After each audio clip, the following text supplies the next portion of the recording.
Ngayong araw, ayan at sinimulan ko na nga yung aking goal para sa aking sarili, ang mag-exercise or mag-jogging dyan. So, kailangan ko kasi guys ang mag-exercise para lumakas yung aking puso.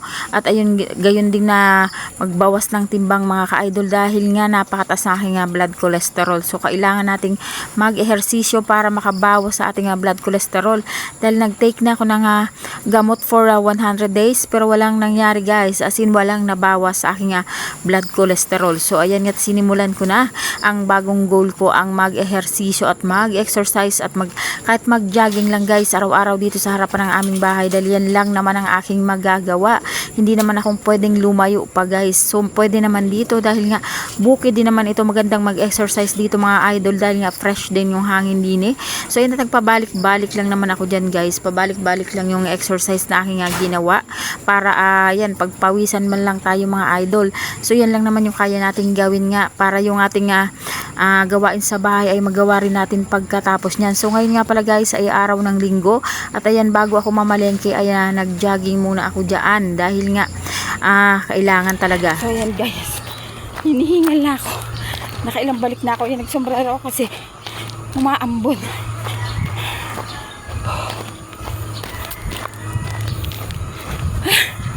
Nakahingal. So kailangan ko kasi guys na ganito kasi nga ayan, pinayo sa akin ng doktor na kailangan ko mag-exercise or maglakad-lakad sa umaga para ma-exercise yung aking puso kasi medyo mahina yung ating puso guys. So kailangan natin mag-exercise. So ayan, kailang balik na ako, hinihingal na ako. So kahit ganito lang guys yung exercise, so pasensya na kayo. Hinihingal ako, hinihabol ko hininga ko. So 30 minutes tayong ganito. Hindi man ako makapag-jogging sa malayong lugar, so dito na lang sa harap ng bahay namin pwede naman.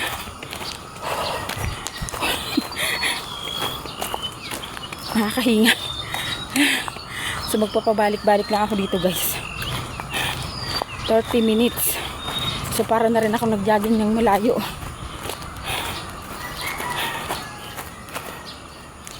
Hindi ko lang alam kung papawisan tayo dito pero sige lang. Masarap na maglakad dito kasi yung kalsada flat na, unlike before yung kalsada namin hindi siya flat. So mahirapan kang magbalik-balik ng paglalakad guys, baka kasi mabato. So baka alam niyo yun, matisod tayo. So ito yung kalsada, noon dito ako naglalakad-lakad. Pero ngayon nga dahil medyo okay na to, bubuhusan na to ngayon eh. Kasi ito kalsada din yan patungo doon. Pero hindi nga natuloy to kasi yung subdivision na to parang napabayaan. Pinabayaan ng contractor. So ayun, kaya ganito yung nangyari. So continue lang tayo guys sa paglalakad hanggang sa matapos natin yung 30 minutes guys. Sabi kasi ng aking doktor kahapon ay kailangan nating maglakad kasi yung aking guys cholesterol hindi siya na dun sa gamot na pinainom sa akin. So nakaubos ako ng 100 ng gamot pero walang nagbago sa akin cholesterol. Alam niyo yun, yung cholesterol ko ay ganun pa rin yung count niya. So kailangan ko talagang mag-exercise, although hindi naman ako mahilig kumain ng mga bawal. Mahilig ako sa gulay pero iwan ko ang taas ng cholesterol ko. Actually hindi lang ako, pati yung mga kasamahan ko rito nga nagpa-check up hapon ay ganun din. Siguro nga dahil nga nagkasunod-sunod yung kainan nung December hanggang ngayong January guys. So kaya ayan, medyo tumaas yung ating cholesterol. Hindi naman siya tumaas, ganun pa rin, pero kailangan talaga nating mag-burn ng mga taba-taba. Kaya ayan, maglakad tayo balik-balik dito, magtiyaga tayo maglakad. So yan guys, maglalakad muna ako, balikan ko kayo mamaya.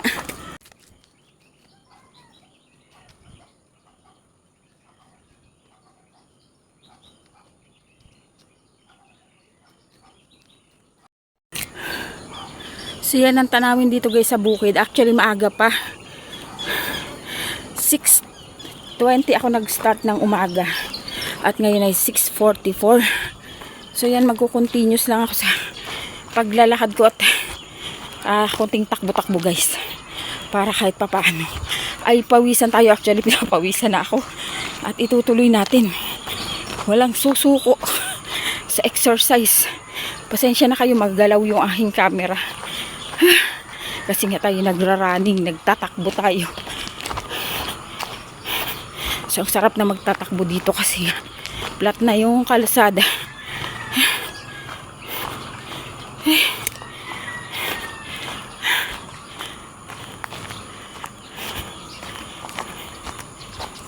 Heto nga at pagkatapos natin mag-ehersisyo, ayan, at on the way naman tayo para mamalengke mga idol. So papunta na ako ng palengke dyan. Good afternoon guys. So yung kalsada namin, ayan, hindi na semento guys. Dahil kahapon pa yan naka-schedule na sementohin. So ang nangyari,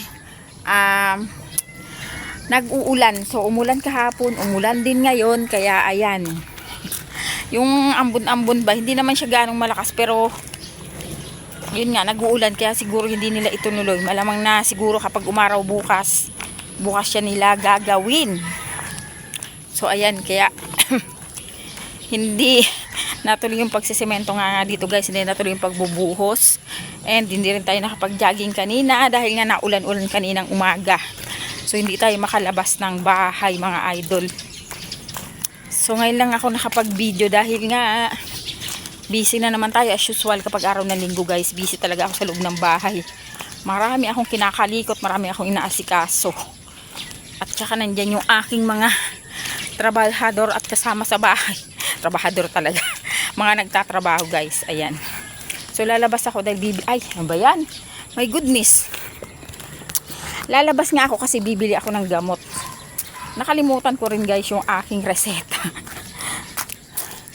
Pasaway. Bibili nga tayo ng gamot, nakalimutan naman natin yung ating reseta. So kailangan nating bumalik mga idol. So yun guys, babalikan ko muna yung aking reseta. Kasi hindi tayo makakabili ng gamot nang walang reseta.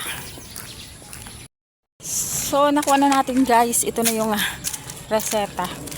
So yung reseta na to guys ay sa aking alaga. So kailangan kong mabili yung mga gamot niya dahil nga kailangan makainom siya ng gamot, lalong-lalo ngayon sa puso guys. Mahina ang kanyang puso. So actually pares lang kami. Pero mas ano siya dahil may edad na. So yun sa akin. Inuuna ko muna yung maintenance ko bago yung ibang mga bagay-bagay.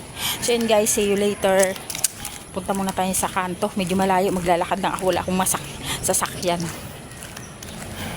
At heto na nga mga idol, pagdating ko ng hapon, ayan, at nagbabike sila dyan sa labas.